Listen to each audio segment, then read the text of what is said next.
প্রতিবেশী দেশ। এই যে একটা মানচিত্র আমি আঁকলাম, এখানে আমাদের দেশ কোনটা? মাঝেরটা। এর নাম হচ্ছে আমাদের দেশের নাম কি? ভারত। আর এইটা হচ্ছে ভারতের রাজধানী। এই জায়গাটার নাম কি? বা নতুন দিল্লি। ভারত তার রাজধানী। ভারত যে এশিয়া মহাদেশের দক্ষিণ ভাগে, সেই পুরো অঞ্চলটাকে বলা হয় দক্ষিণ এশিয়া। কি বলা হয়? দক্ষিণ এশিয়া। দক্ষিণ এশিয়া। ভারত এবং তার প্রতিবেশী দেশগুলো কি তৈরি করেছে? দক্ষিণ এশিয়া। এবার এই যে ভারতবর্ষ বিশ্বের সপ্তম বৃহত্তম দেশ। হ্যাঁ, সেভেন লার্জেস্ট, সপ্তম বৃহত্তম দেশ। কত দেশ? সপ্তম বৃহত্তম দেশ।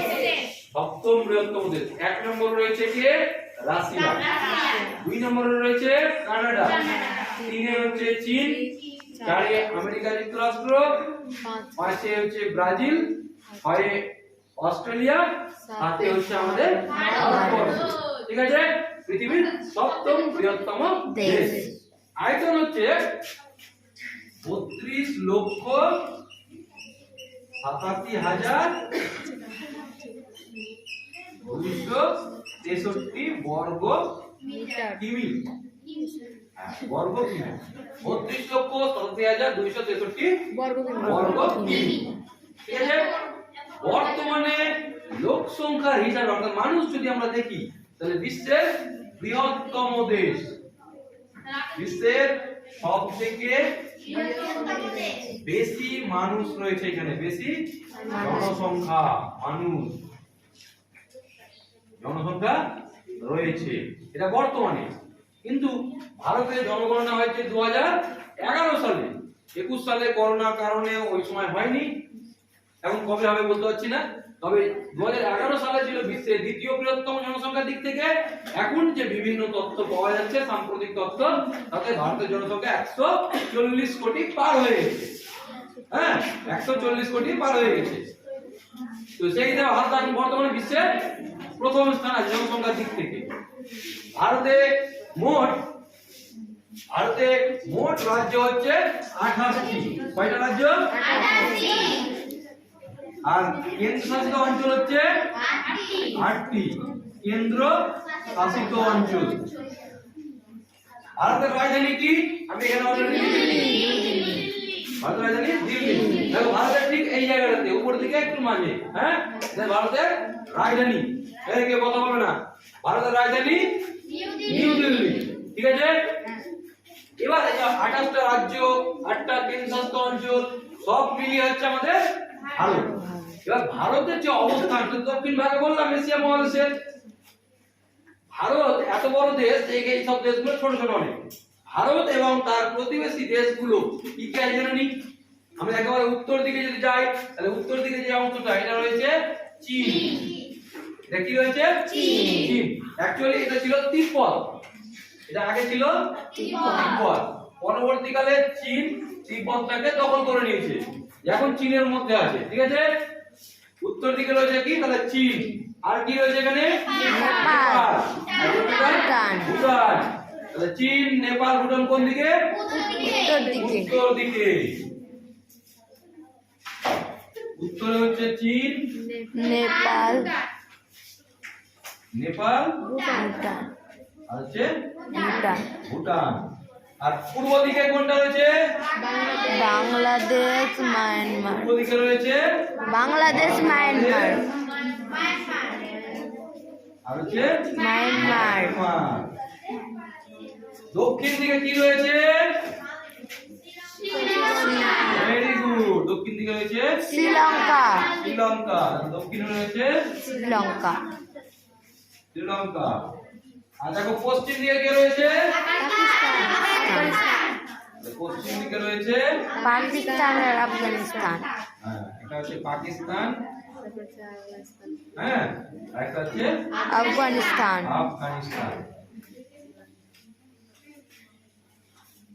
তাহলে একটা হচ্ছে আফগানিস্তান আর একটা হচ্ছে পাকিস্তান। তাহলে ভারতের চারপাশে আমরা দেশগুলো দেখলাম তো ভারতের উত্তরে রয়েছে চীন, নেপাল, ভুটান, পূর্ব দিকে বাংলাদেশ, মায়ানমার, দক্ষিণে শ্রীলঙ্কা, পশ্চিমে পাকিস্তান, আফগানিস্তান। অ্যাকচুয়ালি এটা হচ্ছে উত্তর পশ্চিম দিকে, ঠিক পশ্চিমে না, পাকিস্তানটা পশ্চিমে কিন্তু আফগানিস্তানটা অনেকটা উত্তর পশ্চিম দিকে। ঠিক আছে, এবার ভারতের রাজধানীর নাম কি বলেছি? নিউ দিল্লি। ভারতের রাজধানী নিউ দিল্লি। তাহলে একেবারে উত্তর দিকে যায়, চীন রয়েছে উত্তরে, তাহলে চীনের রাজধানীর নাম কি? কি নাম? বেজিং। চীনের রাজধানী বেজিং। বেজিং। আর তিব্বতের রাজধানী হচ্ছে লাসা। হ্যাঁ, লাসাকে বলা হয় নিষিদ্ধ নগরী। ঠিক আছে, বাইরেকার দেশের লোকজন এখানে কেউ যেতে পারে না, নিষিদ্ধ রয়েছে চীনের দিক থেকে, সেটা বলা হয় নিষিদ্ধ নগরী। হ্যাঁ, তোমাদের একটা জিকে হয়ে গেল, কাকে নিষিদ্ধ নগরী বলা হয়? মনে থাকবে? ওকে, এরপরে কি রয়েছে? নেপাল। নেপালে দাগ দিয়ে রেখেছি আমি। নেপালের রাজধানী হচ্ছে, বাহ, ভেরি গুড। নেপালের রাজধানী হচ্ছে কাঠমান্ডু। Very good. তারপরে এই যে ভুটান, বাহ, ভুটানের রাজধানী হচ্ছে থিম্পু। Very good. ভুটানের রাজধানী হচ্ছে থিম্পু। বাংলাদেশের রাজধানী ঢাকা। আর মায়ানমারের নেপাইদাও, নাম হচ্ছে নেপাইদাও। শ্রীলঙ্কার রাজধানী কলম্বো, এটার নামে পরিচিত। এর নতুন নাম হয়েছে শ্রী জয়বর্ধনের পোড়াকোট্টে। ঠিক আছে, এর নতুন নাম হয়েছে, কিন্তু অনেকে কলম্বো বলেই চিনে। হ্যাঁ, একে বলা হয় pillar box of the east. Pillar box of the east. ঠিক আছে, pillar box of the east, পূর্ব দিকে। ওকে, এবার রয়েছে পাকিস্তান। নামটাই পাকিস্তান, হ্যাঁ, কিন্তু অ্যাকচুয়ালি এটা পাকিস্তান। পাপ ছাড়া কিছু না এখানে। হ্যাঁ, পাপিদের সব বসবাস। খালি শুধু ভারতের সঙ্গে নিজের ঝগড়া লাগাবে, ভারতের ক্ষতি করবে, নিজেরাও ভিখারির মতো মরবে। ভিখারির মতো অবস্থা হয়ে আছে এখন। অর্থাৎ যদি তুমি ভালো থাকতে চাও, অন্যজনের সঙ্গে যদি খারাপ ব্যবহার না করো, তাহলে তুমি ভালো থাকবে, অন্যজন ভালো থাকবে। আসলে ভারত অনেক উন্নতি করছে, কিন্তু এরা দেখতে পারে না। হ্যাঁ, তো তার জন্য কি হচ্ছে, ওরা নিজেরাই ক্ষতিগ্রস্ত হচ্ছে বেশি। ভারতের সঙ্গে লড়াই করা পারবে না কোনোদিন, কিন্তু সবসময় খালি মারবো, হামবো ধামবো, হ্যাঁ, ওই ভুক ভুক ভুক করে না, ওই রকম। পাকিস্তান থেকে নামটা না পাকিস্তান বলা হয়, পাকিস্তান। এরপর হচ্ছে আফগানিস্তান। আচ্ছা, পাকিস্তানের রাজধানী হচ্ছে ইসলামাবাদ। আর আফগানিস্তানের হচ্ছে কাবুল। আচ্ছা, একটা অংশ আমরা ছেড়ে দিয়েছিলাম, এই দিকে কিছু ছোট ছোট দিক দিয়ে দিলাম। হ্যাঁ, ভেরি গুড। এটা হচ্ছে মালদ্বীপ, রাজধানী হচ্ছে মালে। Very good. তাহলে আমরা দেখো, আমরা দক্ষিণ এশিয়াতে কোন কোন দেশ দেখতে পেলাম?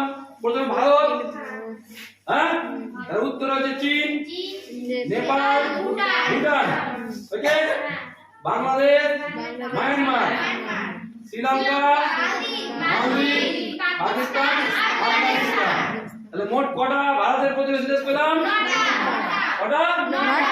9টা। ঠিক আছে, মোট কটা পেলাম? 9টা। দেখো, চীন একটা, নেপাল একটা, ভুটান একটা, 3টা, বাংলাদেশ একটা 4টা, মায়ানমার একটা 5টা, শ্রীলঙ্কা একটা 6টা, মালদ্বীপ একটা 7টা, পাকিস্তান একটা 8টা, আফগানিস্তান একটা 9টা। মোট 9টা দেশ হচ্ছে ভারতের প্রতিবেশী দেশ। মনে রাখবে, প্রত্যেকটা দেশের রাজধানী সম্পর্কে জানো আমরা। চীনের রাজধানী কি বললাম? বেজিং। Very good. নেপালের রাজধানী ভেরি গুড। আর ভুটানের রাজধানী ভেরি গুড। বাংলাদেশের রাজধানী ঢাকা। Very good. মায়ানমারের রাজধানী নেপাইদাও। Very good. এর আগে রাজধানী ছিল ইয়াঙ্গন, রেঙ্গুন, হ্যাঁ, এখন হয়ে গেছে নেপাইদাও। শ্রীলঙ্কার রাজধানী কলম্বোর আরেকটা নাম বললাম আমি, ভেরি গুড, শ্রী জয়বর্ধনে পোড়াকোট্টে। পাকিস্তানের রাজধানী ইসলামাবাদ। Very good. আফগানিস্তানের রাজধানী কাবুল। ওকে, তাহলে এটা হচ্ছে দক্ষিণ এশিয়া। এই দেশগুলো কি বলা হয়? দক্ষিণ এশিয়া। এই সমস্ত দেশগুলো মিলে একটা ক্লাব আছে, একটা সংগঠন আছে, তার নাম হচ্ছে ভেরি গুড। নাম হচ্ছে সার্ক। এটা হচ্ছে সংক্ষেপে নাম।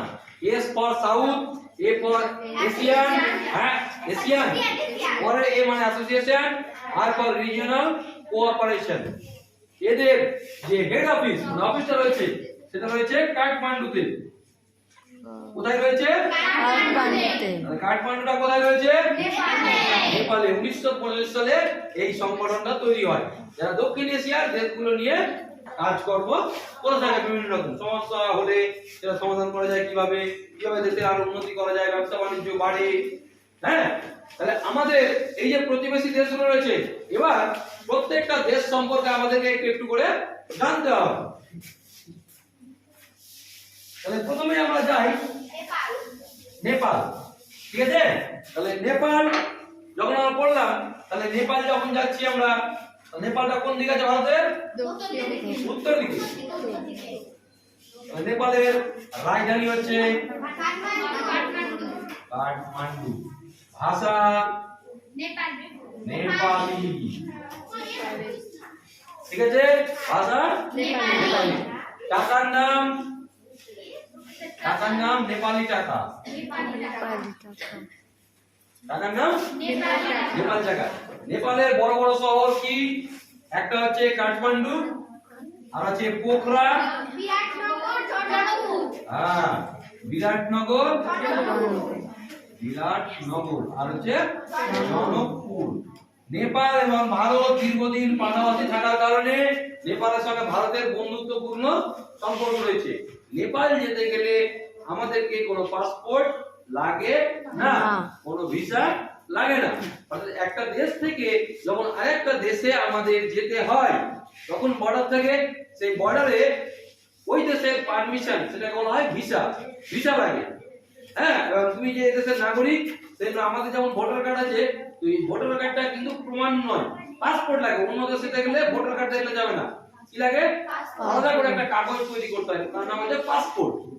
তো পাসপোর্ট কিন্তু আমাদের নেপাল দেশে গেলে লাগে না। ঠিক আছে, ভিসাও লাগে না, ভোটার কার্ড দেখিয়ে যাওয়া যায়। হ্যাঁ, তো নেপাল এবং ভারতের বন্ধুত্বপূর্ণ সম্পর্ক রয়েছে। এবং এখানকার যে সবথেকে উঁচু শৃঙ্গ, যেটা পৃথিবীর very good, Mount Everest. Mount Everest উচ্চতা কত? 8886 মিটার। পৃথিবীর সবথেকে উচ্চতম শৃঙ্গ হচ্ছে এই মাউন্ট এভারেস্ট। নেপালে এই মাউন্ট এভারেস্টের নাম কিন্তু আলাদা, সাগর মাথা। নেপালিরা এভারেস্টকে কি বলে ডাকে? সাগর মাথা। ঠিক আছে, আবার এটা রয়েছে তিব্বত এবং নেপাল সীমান্ত বরাবর, চীন নেপাল সীমান্ত বরাবর। চাইনিজরা এটাকে বলা হয় চোমোলংমা। কি বলে? চোমোলংমা বলে চাইনিজরা। ঠিক আছে, ঠিক না? এটা বললো। আচ্ছা, আমি ভাবলাম ভয় পেয়ে গেলাম তো। আচ্ছা, এটা শ্রীলঙ্কাটা একটু মিটাই। হ্যাঁ, তাহলে নেপালিরা এটাকে বলা হয় সাগর মাথা। নেপালি ভাষায় মাউন্ট এভারেস্ট বলা হয় কি? সাগর মাথা। সাগর মাথা। নেপালের প্রধান নদী হচ্ছে কালী নদী, কালীগণ্ড, কালী নদী। ঠিক আছে, এছাড়া আরো উল্লেখযোগ্য নদী হচ্ছে ঘরঘরা, হ্যাঁ কোসি, এগুলো সব নেপাল থেকে এসেছে, হিমালয় পর্বত থেকে সৃষ্টি হয়ে এসেছে। হিমালয়ের যে সব থেকে উঁচু উঁচু যে শৃঙ্গগুলো, পৃথিবীর যে টপ টপ শৃঙ্গ সব থেকে উঁচু গুলো, এক নম্বরে তো মাউন্ট এভারেস্ট, দুই নম্বর কি রয়েছে? বডিনরস রয়েছে, ভারতের এখানটা আছে। হ্যাঁ, ভারতের সব থেকে উচ্চতম শৃঙ্গ। তিন নম্বর রয়েছে ভারত নেপাল সীমান্তে হচ্ছে কাঞ্চনজঙ্ঘা। ঠিক আছে, চার নম্বর রয়েছে লোৎসে। লোৎসে লয়কার খণ্ডন্তর কিন্তু সহায়িকা লোৎসে। পাঁচে হচ্ছে মাকালু। হ্যাঁ, মাকালু, মাকালি না, মাকালু। হ্যাঁ, এগুলো সব কিন্তু নেপালে রয়েছে। হ্যাঁ, শুধু দুই নম্বরটা অনেকটা দূরে, বাকি 1 2 3 4 হ্যাঁ 5 সবই কিন্তু নেপালের কাছাকাছি। এক নম্বরটা নেপালে, হ্যাঁ, দুই নম্বরটা তো ভারতে রয়েছে, তিন নম্বরটা ভারত নেপাল সীমান্ত, 4, 5 নেপালে রয়েছে। তাহলে নেপালে সবথেকে টপ হিমালয়ের সর্বোচ্চ শৃঙ্গগুলো নেপালে দেখা যায়। হ্যাঁ, আরো অনেক আছে। তাহলে নেপালের গেল হচ্ছে সাগর মাথানা, এছাড়াও আছে কি লোৎসে এবং মাকালু। হ্যাঁ, অন্নপূর্ণা রয়েছে। এবার দেখো এই যে নেপাল যখন ভারতে আসে বা ব্যবসা বাণিজ্য হয়, তাহলে ভারত থেকে প্রচুর জিনিস নেপাল কিনে নিয়ে যায়। তাহলে নেপালের পক্ষে ওটা আমদানি, আর ভারত যদি বিক্রি করছে তাহলে ভারতের হচ্ছে রপ্তানি। বা ভারত অনেক কিছু নেপাল থেকে কিনে, তাহলে ভারত নেপাল থেকে আমদানি করে এবং নেপাল রপ্তানি করে। তাহলে কে কি আমদানি করে রপ্তানি করে? ভারত কি কি আমদানি করে, নেপাল থেকে কি কি নেয়? নেপাল থেকে কিনে হচ্ছে ওই বিভিন্ন ধরনের ফল, ওই পাহাড়ি অঞ্চলে ভালো ফল হয়, হ্যাঁ, জ্যাম, জেলি, আচার, স্কোয়াশ, এক ধরনের পাহাড়ি ফল ওটা, হ্যাঁ, এইগুলো জিনিস ওখান থেকে কিনে। পাট, আর নেপাল ভারত থেকে ওষুধপত্র থেকে শুরু করে বিভিন্ন ধরনের শিল্পজাত দ্রব্য, হ্যাঁ, লৌহ ইস্পাত, কয়লা, সমস্ত বেশিরভাগটা জিনিস ভারত থেকে কিনে নিয়ে যায়। নেপাল এবং ভারতের সম্পর্ক কিন্তু খুব ভালো। তাহলে আমরা প্রথমে কোন রাজ্যটা করলাম? নেপাল রাজ্যটা করলাম। ভারতের উত্তর দিকে অবস্থিত একটা দেশ হচ্ছে নেপাল। আর নেপালের যদি আমরা সীমানা দেখতে যাই, তাহলে এদিকে রয়েছে উত্তরাখণ্ড, নেপালের পশ্চিম দিকে উত্তরাখণ্ড, দক্ষিণে হচ্ছে উত্তরপ্রদেশ, বিহার, পূর্ব দিকে রয়েছে সিকিম এবং দক্ষিণ পূর্ব দিকে পশ্চিমবঙ্গ, আর উত্তর দিকে রয়েছে চীন। হ্যাঁ, চারপাশে দক্ষিণে যে উত্তরপ্রদেশ, বিহার, এদিকে পশ্চিমবঙ্গ, এদিকে সিকিম, এদিকে নেপাল, তিব্বত, আর এদিকে হচ্ছে উত্তরাখণ্ড। হ্যাঁ, নেপালের চারপাশে। তাহলে এই যে আমরা নেপাল সম্পর্কে পড়লাম, তাহলে নেপালের মানুষ সবথেকে বেশি কি কাজের সঙ্গে যুক্ত? মানে পর্যটন মানে হচ্ছে এক জায়গা থেকে আমরা ঘুরতে যাই কিনা অনেক সময়, এটাকে বলা হয় পর্যটন। হ্যাঁ, এক জায়গা থেকে আরেক জায়গায় মানুষ ঘুরতে যায়। তো নেপাল সবথেকে মানে উচ্চতম পর্বতশৃঙ্গ মাউন্ট এভারেস্ট, ওই মাউন্ট এভারেস্ট দেখার জন্য অসংখ্য মানুষ নেপালে বেড়াতে আসে। তাছাড়া নেপালের সৌন্দর্য খুব সুন্দর, অনেক উঁচু উঁচু পর্বত রয়েছে যেগুলো, হ্যাঁ, বরফে ঢাকা থাকে, সেগুলো দেখতে খুব ভালো লাগে। এই কারণে নেপালে প্রচুর মানুষ বেড়াতে আসে। বেড়াতে আসার কারণে এখানকার প্রধান যেটা শিল্প সেটা হচ্ছে পর্যটন শিল্প। ঠিক আছে, মনে থাকবে? আচ্ছা, এরপরে যেটা আসছে সেটা হচ্ছে আমাদের ভুটান। নেপালের পাশে আরেকটা দেশ রয়েছে ভুটান। আমরা নেপালে লিখেছি। এরপরে আছে কি? ভুটান।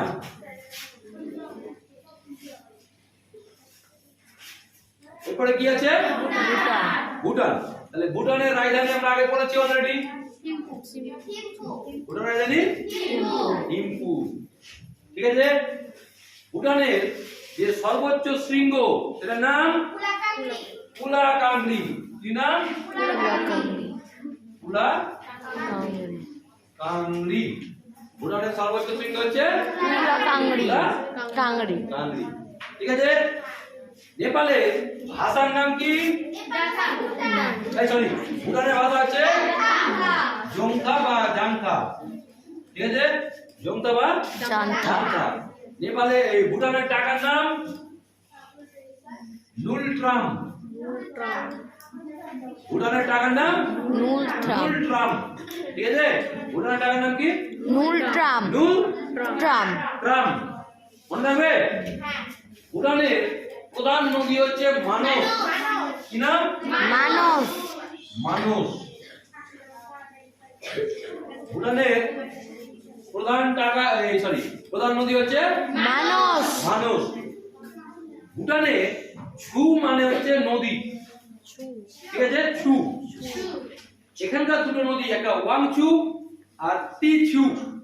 এই দুটি নদীর মিলনস্থলে ভারত ভুটানকে একটা জলবিদ্যুৎ কেন্দ্র তৈরি করে দিয়েছে, নাম হচ্ছে চুখা জলবিদ্যুৎ কেন্দ্র। ঠিক আছে, চুখা।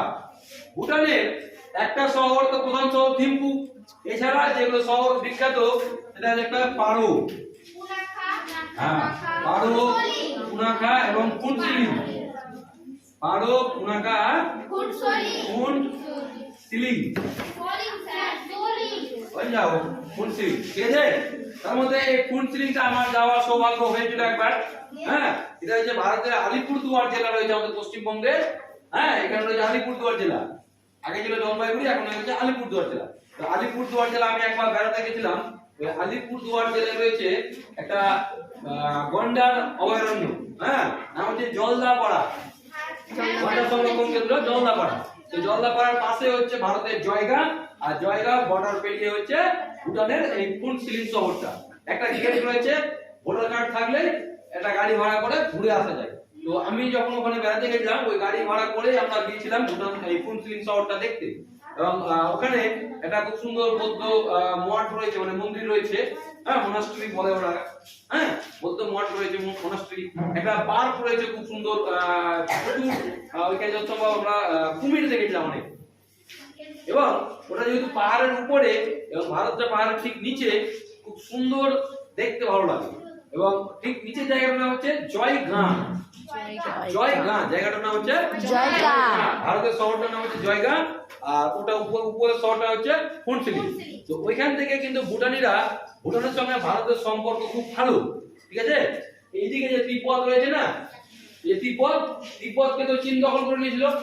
তো ওই কারণে ভুটানের সঙ্গে ভারতের সম্পর্ক ভালো। ভুটানকে রক্ষা করে হচ্ছে ভারত। চীন যে কোনো সময় ভুটানকে দখল করে নিতে পারত, কিন্তু ভারতের সেনা পাঠিয়ে ভুটানের বর্ডারে রেখেছে। এবং চীনের সঙ্গে ভারতের সেনা লড়াই করে, ভুটানের সেনা লড়াই করে না। এবং ভুটানকে ভারত সব দিক থেকে রক্ষা করে। হ্যাঁ, তো ভুটানের সঙ্গে ভারতের সম্পর্ক খুব ভালো। ভুটানিরা ভারতে যখন আসে কোন রকম পাসপোর্ট লাগে না, যেমন নেপালের সঙ্গে, ঠিক তেমনি ভুটানের সঙ্গে ভারতের সম্পর্ক খুব ভালো। এবং আরেকটা মজার জিনিস, এই যে ভুটানের টাকার নাম কি বললাম আমি, নুলট্রাম, তাই তো? এই ভুটান এবং আমাদের যে আলিপুরদুয়ার জলপাইগুড়ি জেলা রয়েছে, এখানে ভুটানের টাকা ভারতের টাকা একসঙ্গে চলে। হ্যাঁ, অ্যাকচুয়ালি একটা দেশের টাকা আরেকটা দেশে চলা উচিত নয়, কিন্তু ভুটান এবং মানে জলপাইগুড়ি পাশাপাশি অবস্থিত হওয়ার কারণে আলিপুরদুয়ার জেলা, হ্যাঁ ওখানকার মানুষের মধ্যে না এই টাকা পয়সা লেনদেন চলে, ওপেন চলে। এটা অ্যাকচুয়ালি নিয়ম বিরুদ্ধ, কিন্তু যেহেতু ভুটানের সঙ্গে ভারতের সম্পর্ক ভালো, তাই ভারত সরকার এই পারমিশনটা হয়তো দিয়েছে বা মৌখিক ভাবে চলে। ওরা ভারতে ফল বিক্রি করে যায়, জ্যাম, জেলি, আচার এগুলো বিক্রি করে, ভারত থেকে নিত্য প্রয়োজনীয় অন্যান্য জিনিস নিয়ে যায়।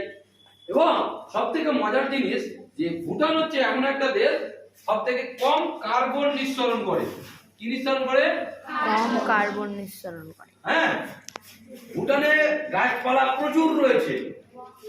এবং আমরা যে পরিবেশ দূষণ করি না, কার্বন ডাই অক্সাইড তৈরি করছি, ভুটান কিন্তু নেগেটিভ কার্বন নিঃসরণকারী দেশ, পৃথিবীর মধ্যে সবথেকে 1 নম্বরে রয়েছে।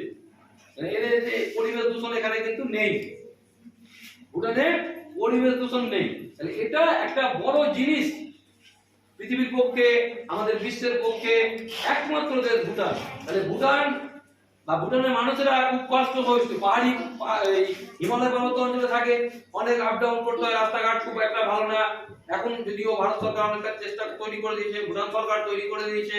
হ্যাঁ, এবং এরা সমস্ত কিছু, নেপাল এবং ভুটান, এরা যখন দেখো এটা এর পাশে কিন্তু সমুদ্র নেই, সমুদ্র হচ্ছে এইটা, এগুলো হচ্ছে সমুদ্র। হ্যাঁ, ভুটান এবং নেপাল থেকে সমুদ্রে যেতে গেলে এটাকে কোন রাস্তা ব্যবহার করতে হবে? ভারত হয়ে এই কলকাতা বন্দর ব্যবহার করতে হবে। কলকাতা বা হলদিয়া বন্দর ব্যবহার করতে হবে। তাহলে এরা যদি কোনো জিনিস সমুদ্র পথে কিনে নিয়ে যায়, তাহলে কলকাতা বন্দরকে ব্যবহার করতে হবে। কলকাতা, হ্যাঁ, বা এই হলদিয়া বন্দর ব্যবহার করতে হবে, না হলে ওদের সমুদ্র পথে কোনো জিনিস যাবে না। এরা হচ্ছে স্থলবেষ্টিত দেশ, মানে চারিদিকে স্থলভাগ, চারিদিকে স্থলভাগ। ভুটান এবং নেপাল ভারত থেকে প্রচুর জিনিস কিনে, নেপাল যেমন ভারত থেকে কিনে, ভুটানও ভারত থেকে বিভিন্ন ধরনের শিল্পজাত দ্রব্যগুলো, সমস্ত কিছু, ওষুধপত্র থেকে শুরু করে, হ্যাঁ সমস্ত কিছু, গাড়ি, হ্যাঁ পেট্রোসাইন শিল্পজাত দ্রব্য, খাদ্যদ্রব্য সমস্ত কিছু ভারত থেকে কিনে। আর ভুটান ভারতকে কি বিক্রি করে, রপ্তানি করে কি ভুটান? জ্যাম, জেলি, আচার, স্কোয়াশ, এই সমস্ত জিনিস, ফলমূল, এলাচ, এগুলো বিভিন্ন মশলা, কমলা লেবু, আমরা বলি না দার্জিলিং এর কমলা লেবু, হ্যাঁ, তো এইগুলো ভুটান ভারতকে রপ্তানি করে আর ভারত থেকে বিভিন্ন জিনিসপত্র নিয়ে যায়। তাহলে আমাদের এই সিলেবাসে নেপাল এবং ভুটান আজকে আমি পড়ালাম, ঠিক আছে? তাহলে আমরা একটু কয়েকটা কথা বলবো এবার, ওকে? বলো দেখি যে নেপালের রাজধানীর নাম কি? Kathmandu, very good. আর ভুটানের রাজধানী থিম্পু। পৃথিবীর সবথেকে উচ্চতম শৃঙ্গের নাম কি? কোন দেশে আছে? কোন দেশে? নেপালে। আচ্ছা, ভেরি গুড। আচ্ছা বলো দেখি যে এই যে কাঠমান্ডুতে রয়েছে, সরি নেপালে রয়েছে পৃথিবীর সর্বোচ্চ শৃঙ্গ। পৃথিবীর সর্বোচ্চ শৃঙ্গ হচ্ছে ওই মাউন্ট এভারেস্ট। কোথায় রয়েছে? নেপালে। পৃথিবীর সবথেকে উচ্চতম শৃঙ্গ, তাই তো? আচ্ছা,